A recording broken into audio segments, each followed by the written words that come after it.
Hi, I'm David Lees and welcome. I'm here to review today the new Transformers comic, A Bold New Era. It's the first new Transformers comic that I've collected for a while. I was a young boy way back in the mid-80s, 7, 8, 9 years old when I collected the original Transformers comics. Very excited about it at the time. Saw this on various forums and chat sites. Thought, yeah, I'll go along and see if it measures up. Really interesting new development with the new Transformers comic, in that it's set before the Cybertronian War, before the Transformers came to Earth. To give you an idea, it's set even before Optimus Prime received the Creation Matrix. So it really is very early days, almost day one for the Transformers. I picked this up hot off the press today. It's it was picked up earlier today, straight from my local comic book store. It's going to be a fortnightly issue, every other Wednesday. $3.99 cover price, which is £3.50 from my local store. As you can see, this is issue 1, and this is cover A. I'll come to the alternative covers later on, but this is the standard cover, so no surprises there.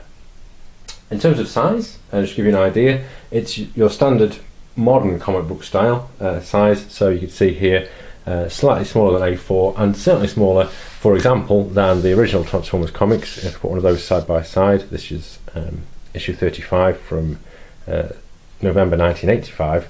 But comic books then were definitely larger, especially Transformers was a much larger comic. Now a little bit smaller, but very much in keeping with the modern size. I have here the reprint of After Death, for example, from a few years ago, and you can see it's that new size that is now very prevalent amongst comic books. Featuring some lovely cover art, Megatron and Orion Pax, not to be confused with Optimus, and the artwork inside is very in keeping with the modern style. Has the very much computer generated shading and so on, unlike the old style printing that I grew up with when I was a lot younger. I won't spoil too much of the story, but I'll introduce the main characters here that we see in today's issue.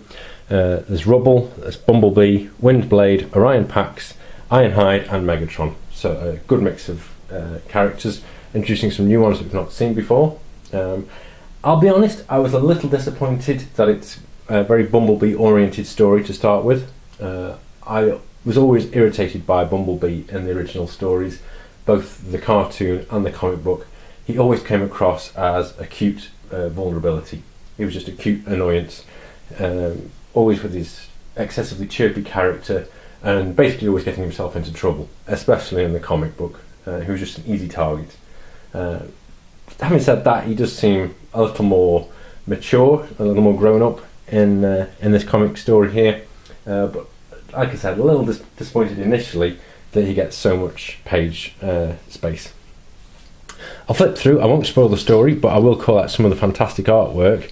In particular, they have a very, very nice glossy image of what Cybertron looks like. You can see it's 2 moons there at the top, and then it's star, whatever that's called. So we are talking very early days, before, according to the cartoon, it was blasted out of its orbit by the scale of the war that was raged on its surface. So this is The World in Your Eyes, Part 1. As you can see, it's the standard artwork style. Lots of lovely shading, multicolour throughout, nice glossy finish. Not much happens. There's awful lot of backstory, introduction, setting the scene. We see there's some dissent on Cybertron. There's protests going on. We meet Orion Pax meeting Megatron. Here you can see that they have a very healthy, cordial relationship. I'll say no more on that. Moving forwards, it's basically revolves around Bumblebee and his new pupil or student, Rubble, and we'll see what happens to them. And it's, as I said, it's a lot of setup. It's very engrossing, gives you some idea about the way that Cybertron functioned before the war, before it all deteriorated. There are some indications of what might happen, but I won't say any more than that.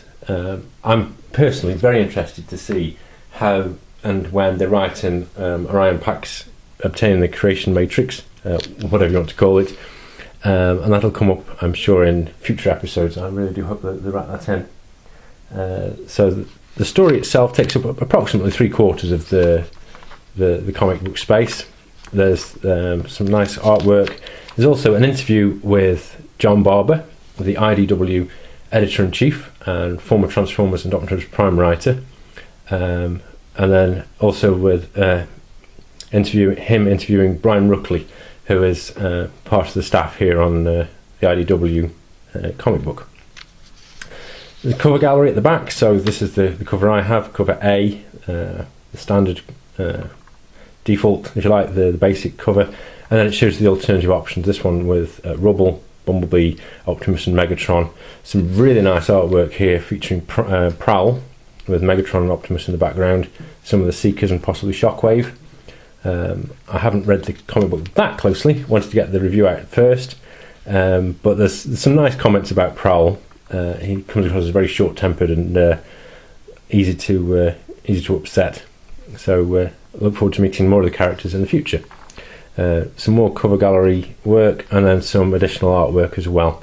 Very nice setup, as I said, and then a bit on the back. So recommended. As I said, it's out every 2 weeks, so look forward to again towards the end of March, and I'll be back in 2 weeks' time with a little more detail, a review of the next issue, and my thoughts on how the story is developing.